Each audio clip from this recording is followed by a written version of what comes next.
Spider-Man has evolved in many different ways. See, originally I started writing him 1,000,000 years ago, but since then, I can't even count how many other writers have written the stories, how many other artists have drawn them. Now, as you can imagine, every time a new writer takes over the series, he will put his imprimatur on it. He'll give it his style. The artist will always give it their style. So over the years, he's changed slightly, but he's never deviated from the basic concept that he has to be a realistic, believable, empathetic, heroic character. When we knew we were doing Spider-Man as a CG animated show, we were so excited because there were so many opportunities artistically to do something that had never been done before. Adu's enthusiasm is very infectious. He has believed 1,000% in this project and has said from the very beginning, you guys aren't going to believe how it's going to look. And it's just fantastic, and we've done this, and the technology is unbelievable. And, you know, as an actor, you can nod and you go, all right, can't wait to see it. I'm not going back to the gulag. Don't worry, I've got other plans.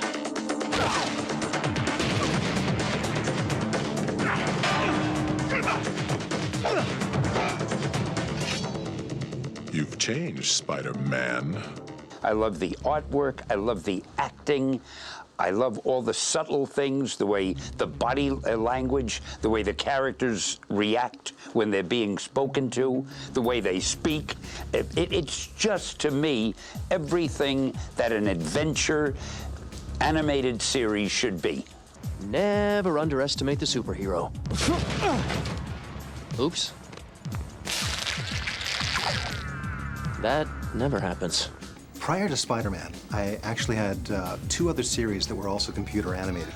Shows like Starship Troopers and Heavy Gear. Starship Troopers was a 40-episode series, did very, very well. It was actually nominated for an Emmy. It was a very realistic space drama set in far-flung galaxies where we fought bugs and people had great adventures. So, having worked in CG before, we knew we wanted to do something fresh, something different. And for us, trying to figure out what exactly that was going to be was a really dynamic process. We wanted something that would be very pleasing to the eye. We wanted something that was very colorful, that had opportunities for lighting that traditional 2D animation did not permit. We found that the closer we got to realism, the creepier the characters got. They're sort of like stuffed, flayed people or marionettes, you know, Thunderbirds are go. And the closer we got to perfecting it, the more off it felt. So it was a very natural choice to say, let's go somewhere else. Let's make a choice that's very graphic.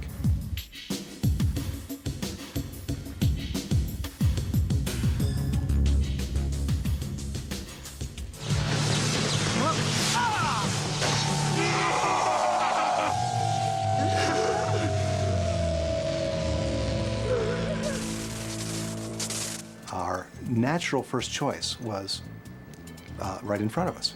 We've been looking at comic books, John Romita Jr.'s work, John Romita Sr., McFarlane.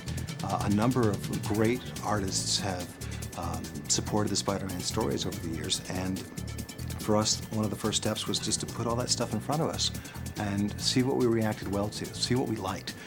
For example, Todd McFarlane's design for the spider webs.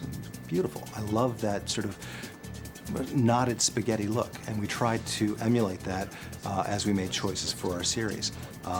Some of the work that Mark Bagley did with the youthful qualities of the character of Peter Parker, that gangly 17-year-old body, and immediately we knew that was a direction that we wanted to follow through on. We had a lot of good source material from the comics, and we wanted to build on that. I must say I was a little concerned about it. I didn't have great expectations for it when I went into audition because there's so many. There's a glut of comic cartoons on TV, and most of them just aren't that interesting. They're kind of two-dimensional. They're sort of cheaply produced, and so, you know, I auditioned because it's a job, but I had no idea that the technical elements would be of such a high level. People have done versions of our characters that weren't too true to the original comic book perception of the characters. And one of the reasons was because we had no control. We just sort of gave it to somebody who bought the license fee. We were unsophisticated in such matters, and they did jobs that were less than admirable as far as the interpretation of our characters.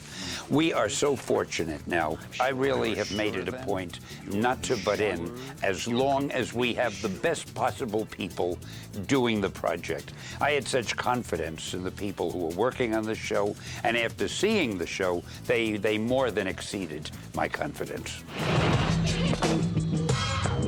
Spider-Man swallowed the bait. Sucked in the whole hero package like it was clean air, just like you predicted, Kingpin.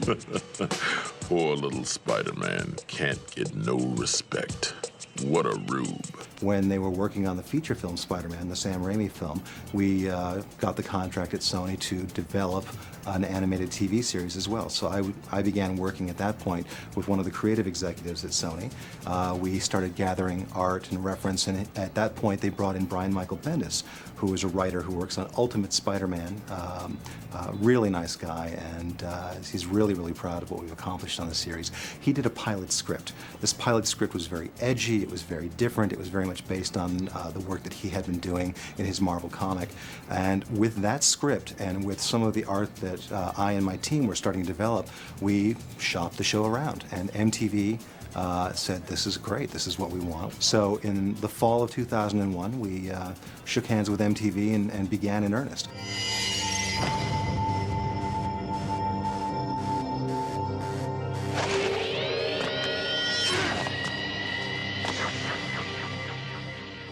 Looking a little too good there, Peter.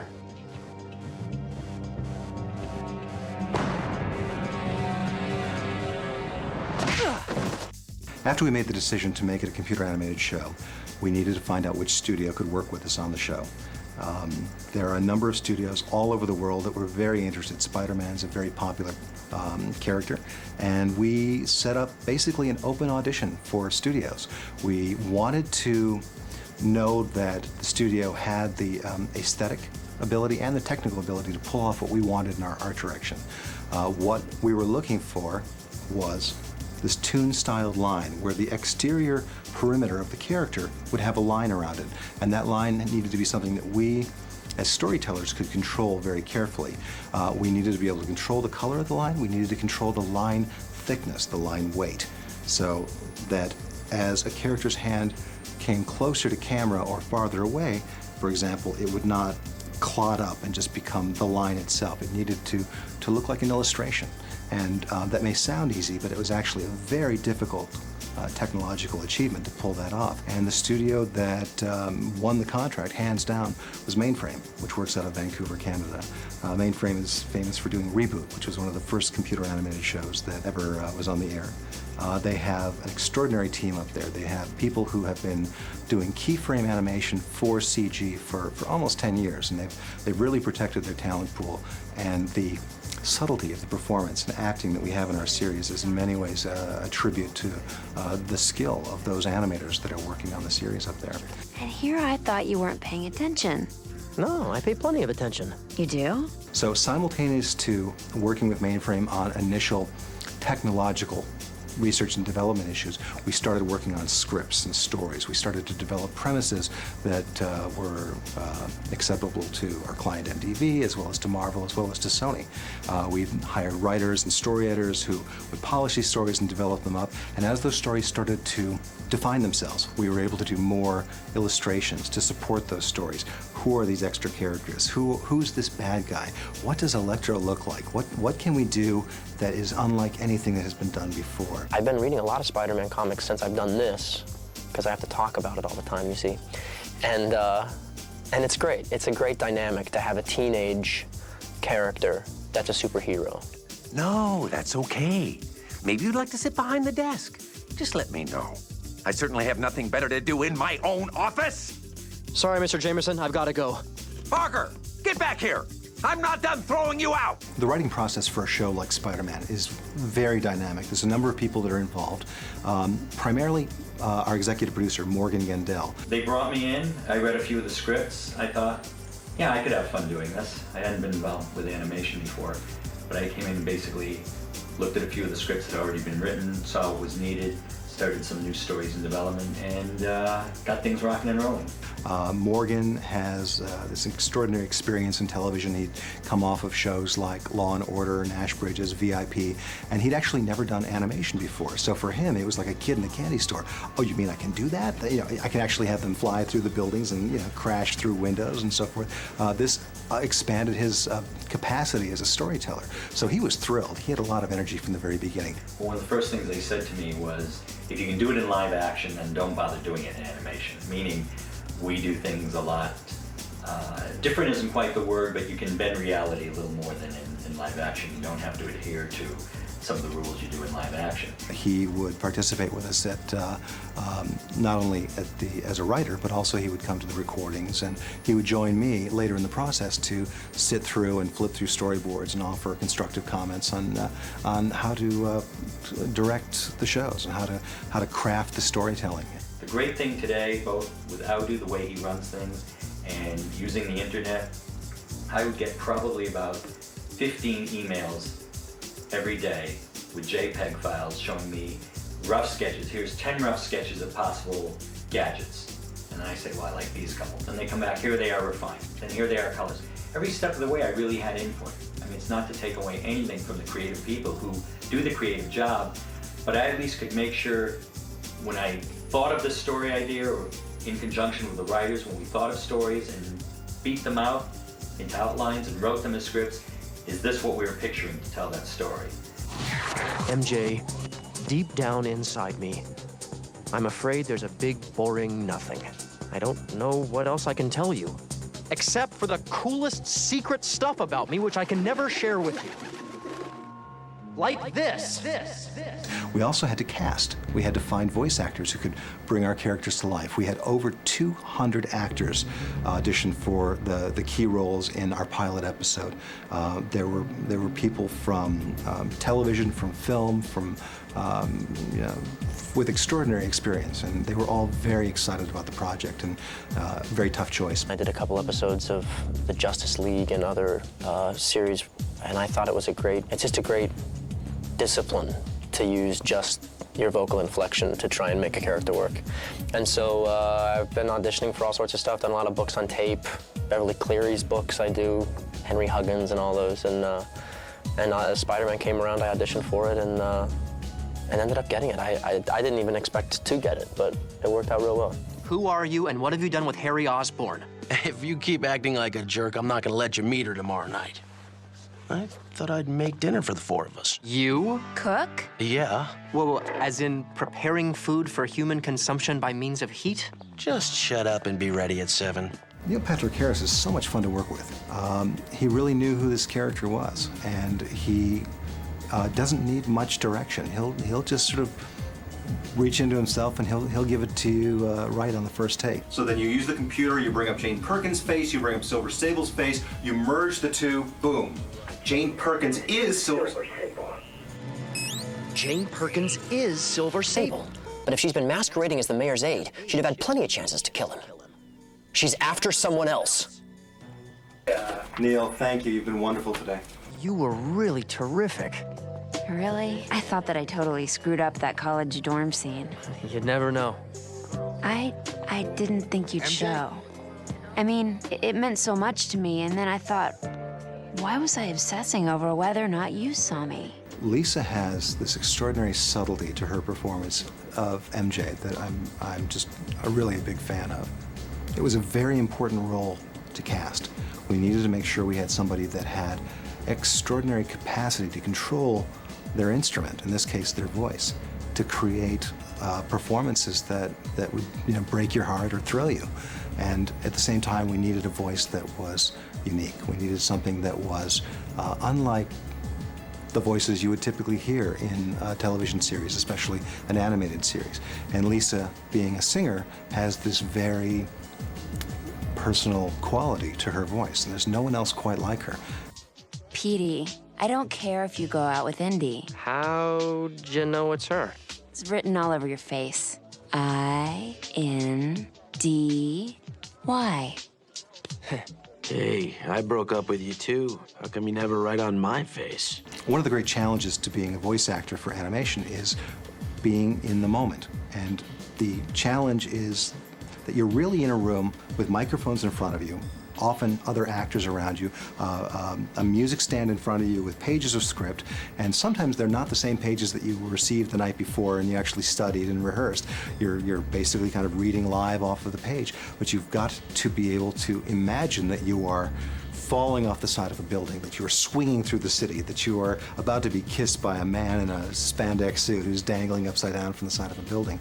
And that requires a lot of imagination. And then that translation process to actually make it live through your voice. It's a rare talent. Hey, guys. Hey, MJ. Wow, is that Harry Osborn awake before 6 p.m.? Yeah, what's up with that? Sigma party tonight. You there? There's a party? Yeah, I'm there.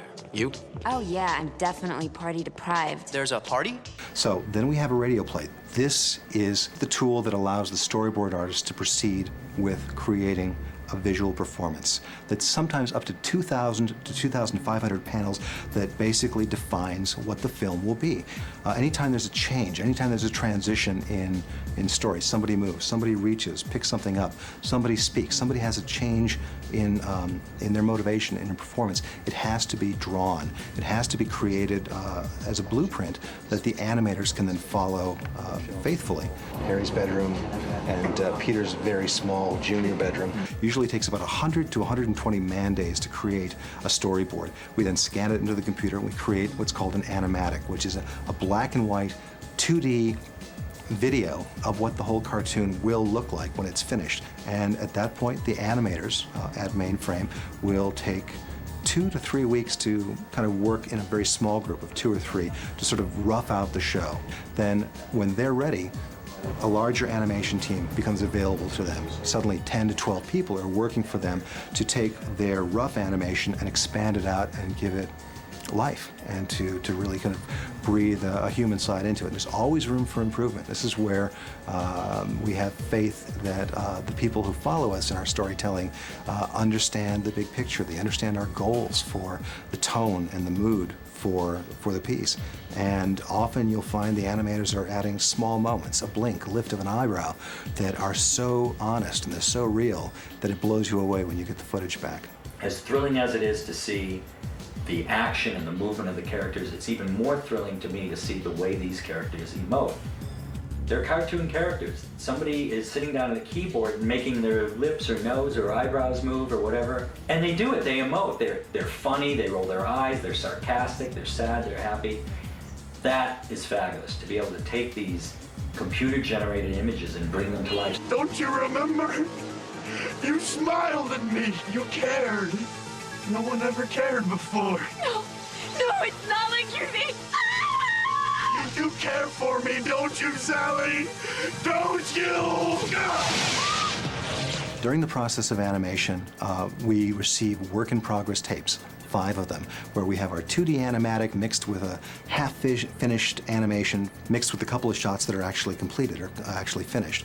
And then we will give notes on those as we go and kind of steer the process. So the animation team at Mainframe would have 3 weeks for initial production and an additional 10 weeks for animation. When the animation is finished, it's then delivered back to Sony, where we will do an additional edit. We'll cut about a minute out of it by pulling a frame here, a frame there. What we'll often do is we'll go into other episodes, other shows. We'll pull establishing shots, reaction shots of characters. One of the cool things about the process is because it's in the computer, because it's digital, we're actually able to separate Peter Parker, or Spider-Man, from the background. And so we can take the character level off, put it on a different background, and it looks like an entirely different scene. Coming up to the crouch, that has to go there. So we edit the picture together, we lock it down, and we have that picture locked to the point where we know that we don't want to change a frame. At that point, it's ready for music. We send it to John Digweed, Nick Muir, and Will Anderson, who are our composers for the series. They have then about a week, possibly 2 weeks if they're lucky, to score the entire 20 minutes. And it's mostly original stuff, in the sense that it's all original material. Sometimes they'll tap into a theme that was created for a certain character from another episode. Oh, some of those, remember that shaker rattle stuff we had in the Lizard show? Maybe, yeah, some stuff with jungle percussion.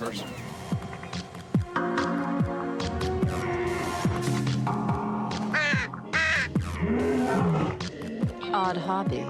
So we have a locked picture, we have a score that matches it, we have also sound design, and we have Foley, and we have dialogue. It all comes together on the mix stage. And our process at the mix stage is exactly the same process that you would use in a feature film, where we are making choices about where the music is up, where the sound effects are up, echoing voices, creating special effects for monster voices, and we bring it all together and we kind of put it all to bed. At that point, we then format the show, where we kind of put it into final form, pass it over to the network, and it'll be on the air very soon. It's a very exciting process.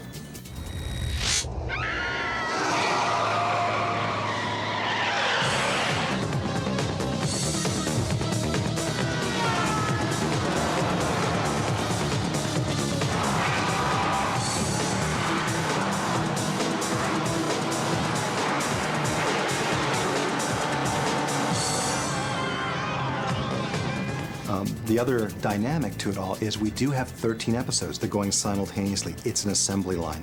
One show starts on week 1. About a week later, maybe 2 weeks later, the next show starts. So while you've got one show commencing storyboards, you've got one that's in mid-storyboard review, you've got one that's going to be in animatic review, you have animation handout that's occurring the same week, and it's a scheduling nightmare to pull all this together so that everybody gets the time they need and that the machine is running smoothly. And vast sums of other people's money are involved, and you've got to get it right. If you do it right, they let you do it again. Funny thing, when I first began the character, I've been asked so often, how did I feel? Did I ever expect that today there'd be major motion pictures and great television animated series and so forth? All I hoped was that somebody would buy the magazine and I could keep my job and I'd keep getting my salary. And I mean, in a million years, neither I nor anybody at the company could have thought that we'd be doing an interview for a DVD. We didn't know what a DVD was. We didn't have DVs. In fact, the reason my fingers are so stinted, we were always scratching things on the walls of caves in those days.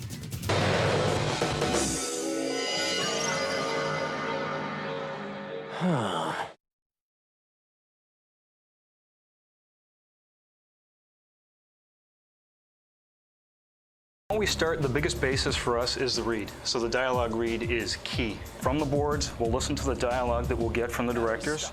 From that, we'll go into Grin, and ultimately we try to tell all the animators is loop the dialogue, close your eyes, listen to it.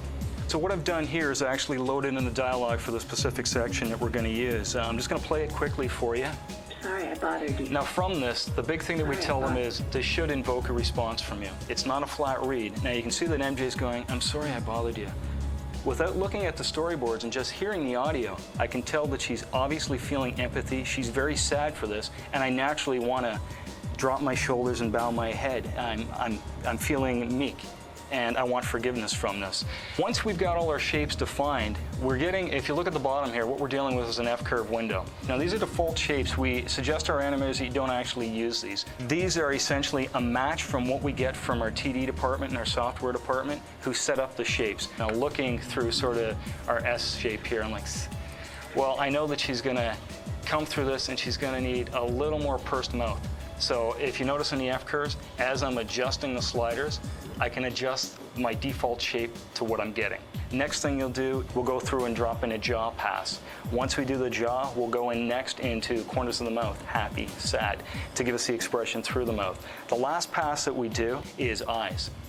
You get the mouth shape right, people don't look at it. You get the mouth shape wrong, they can't look anywhere else. So the biggest thing we do is make sure the mouth's working. A lot of newer animators get locked into the standpoint that you gotta hit every phoneme. But if you actually watch people, you realize that our mouth actually doesn't move a whole heck of a lot. There's some slight animation on the brows, Sorry I bothered you. which is actually a key point that a lot of animators take over the top. We get a lot of Elvis eyebrows. Brows should never float. With character animation as well, it is pose to pose. Now, if we come to our bottom window here, for example, I'm going to grab my jaw curve. Up to the right, you'll see the jaw. I can add more jaw into MJ. So one way to do it here, or I can actually go through and individually move points on this line. So what I've done here is I've actually made MJ's jaw come a lot closer to her mouth. Sorry I bothered you. So you can see I've actually dampened the jaw. Bothered you. And there's also a little bit of sardonic and side roll jaw that's happening over here. Sorry I bothered you. Again, layer upon layer, everything's affecting each other. Wanna grab lunch? I got a serious pastrami Jones working. Okay, I know that look. Extra lean, on sourdough, hold the mustard. And here I thought you weren't paying attention. I may find out that I need a little more of upturn in MJ's lips. We need her eyes to pop a little more. I need a little more range in her brows. From that, what I can do is actually go to our technical department and say, look, this is what we need. They can provide me with the answers either based on the limitations of the model, that we may not be able to do that, or we can. One of the biggest changes that we've gone into is structure keys for the character. So if you look up to the right here, you'll see that we actually have poses. Now these are a set of defined shapes for Mary Jane, where there she is sad. This is the extreme positions that we're going to push the brows. Now that doesn't mean that we can't give you a little more, or we can't give the character a little more, but this is the range, saying, you know what, for a maximum, this is how MJ looks throughout the comics, throughout her history. Every time anyone anywhere asks you to do anything, you're like unavailable. Not always. Uh-huh, okay.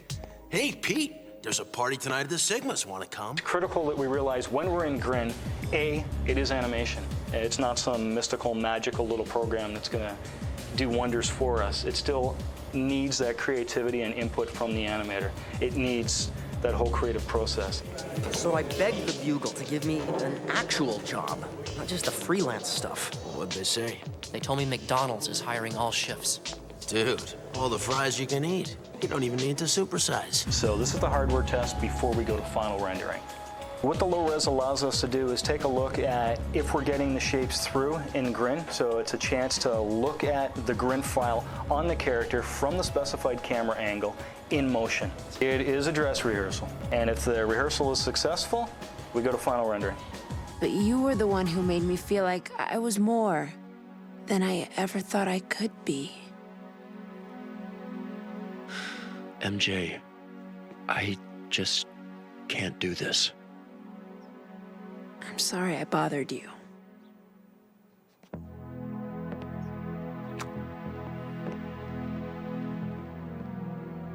Pre-production, the choice was to not actually motion capture much at all. The choice was to actually keyframe the show and then add some motion capture characters in the background. And then when the show started coming in, the idea to keyframe Spider-Man definitely stuck. That was an aesthetic choice and it really works well for the show. But we decided that it was much more production friendly and for the aesthetic look to actually motion capture as much of the other characters as we could. On the school campus with the guys walking around with their books, lots of those we'll just capture and reuse. And then with the primary characters, any time that you get Mary Jane and Harry and Peter in Harry's apartment or around the drip den, all of those instances where they're being human characters will motion capture as well. Keyframe animation is what Mainframe prides themselves on. Each animator manually manipulates the characters through rotations of bones, similar to what traditional animation is, whereas the motion capture is we capture a human's movement and apply it to the character. Motion capture will not give you any subtlety in terms of the details. What it will give you is the broad stroke. So we'll take the characters, we'll get them moving around in the right time, in the right place, and then feed it to the guys so they can make it work. Once the animator gets the motion capture, they have the job of integrating the keyframe character, which is Spider-Man in this case, to work with the same movements. And that can be a tricky job because generally if you're doing a purely keyframe sequence, you control the timing of both characters, whereas this one, you're working with timing that already pre-exists. Another interesting note is that often what we'll do is capture Spider-Man in the motion capture studio as what we define as negative space. And what that means is that we actually will place somebody in the capture volume to act as Spider-Man, and then the other actor working to Spider-Man will have somebody to work off. It's very interesting to watch a show that is a combination of motion capture and keyframe, and the Spider-Man series is a great example of it really working well together. Do you think we'll work like this again in the future? I think we're living in the future. I've got something very hot and juicy for you. If you're interested. Hot and juicy? One of the really cool things about animating on Spider-Man, I think, is that the characters are complex, that their relationships are complex, and of course, character animators love to get into characters that have something going on behind what you see. So it's a big part of that is to discuss that and find out where their character's coming from. And then the diversity of the characters, like in the female characters that you've animated, they range from really nasty villains to people who have crushes on the major characters, and there's love triangles, and and everybody's got personal trials that they're going through. Harry's lost his dad, so there's a lot of character you can bring out. Well, we start with the boards, of course, and where the vision is the blueprint for the vision there, and trying to determine the best way that we can bring across the emotions that the characters are feeling. So first, deciphering what is the main emotion that the character's feeling, and why are they feeling? What's the backstory? So we got to start there to know how it fits into the creator's story. And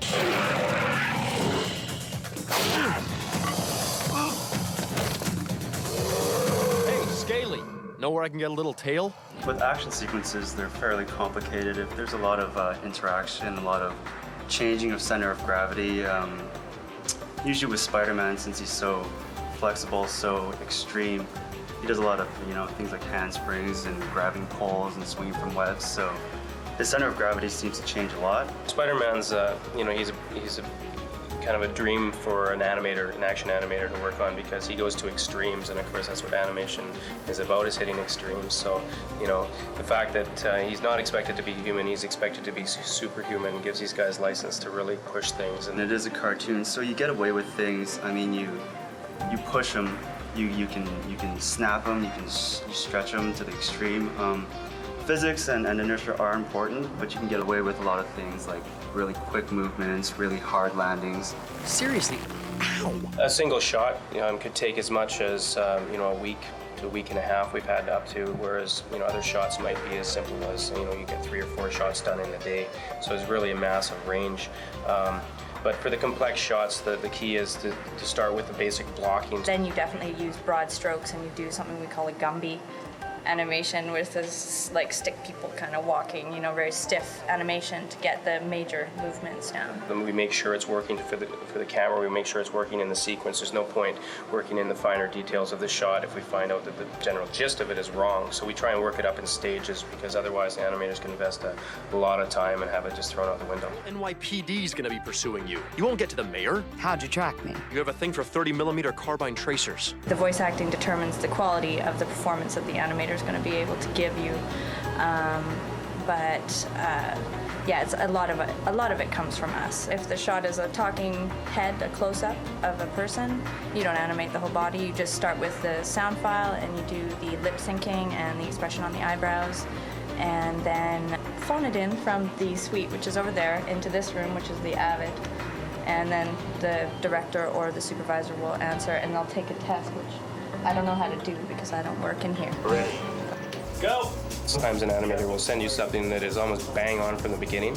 Other times, you might need to massage it quite a bit, because different animators have different styles. It's like an actor bringing you, how about like this, and then that may be something you never thought about, and you help just shape that, because sometimes it might be wonderful animation, but it's just not quite right for the moment. So those little massages until it gets and fits, and of course playing it in the context of the scene, then you really get to see is it working, and working it up like that through 2 or 3 tests till the performance is there.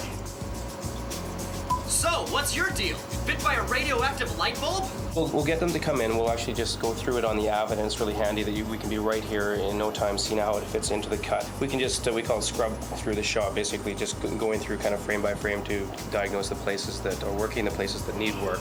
Just let him kind of look from arm to arm, and just kind of like that before he finally breaks them free.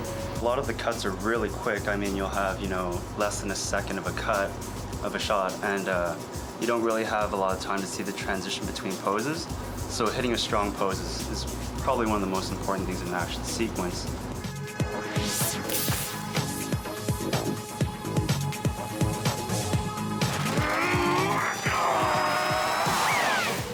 Cute trick.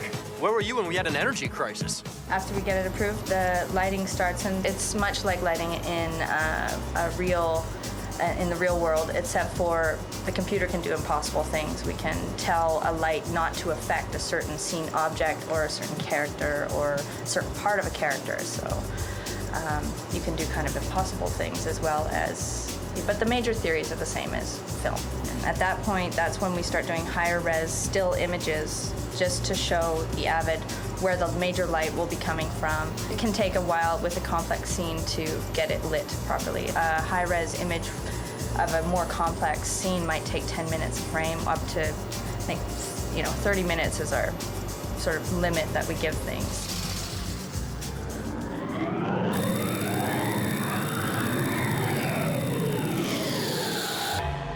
Okay, Spider-Man. Time to play hero. I hate when that happens.